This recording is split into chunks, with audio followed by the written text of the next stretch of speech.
Excellences, Monsieur le Premier ministre, Mesdames, Messieurs, l'engagement des banques centrales à l'égard du changement climatique est récent.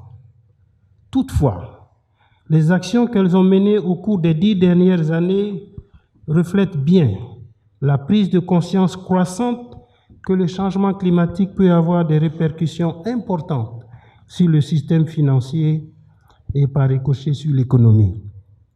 Ainsi, le réseau pour le verdissement du système financier, dont la BCEAO est membre, a vu le jour en 2017. Ce réseau est un cadre de réflexion et d'échange sur le changement climatique regroupant 114 banques centrales et superviseurs financiers. En outre, le comité de Bâle a récemment édicté les grands principes à prendre en compte par les régulateurs et superviseurs du système financier pour la gestion du changement climatique.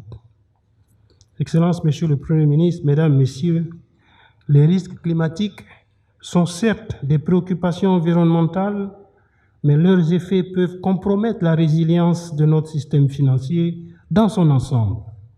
Voilà pourquoi ces risques font l'objet d'attention accrue des banques centrales. Celles-ci ont en effet la responsabilité de comprendre, d'évaluer et d'atténuer ces risques. La problématique du changement climatique transcende les frontières nationales.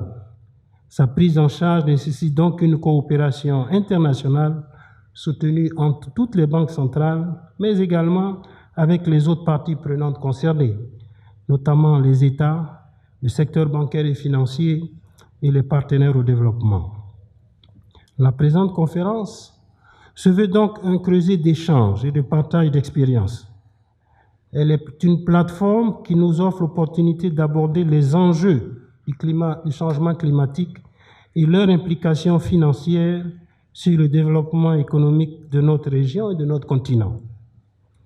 La conférence permettra également d'examiner la contribution des banques centrales, notamment en matière de politique monétaire et de stabilité financière, pour faire face aux défis climatiques.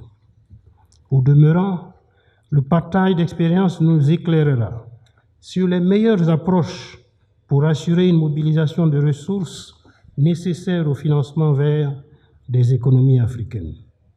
Je suis convaincu que les principaux enseignements tirés de cette conférence vont contribuer à apporter des pistes de solutions aux banques centrales africaines pour impulser les actions du secteur financier dans la lutte contre l'impact du changement climatique.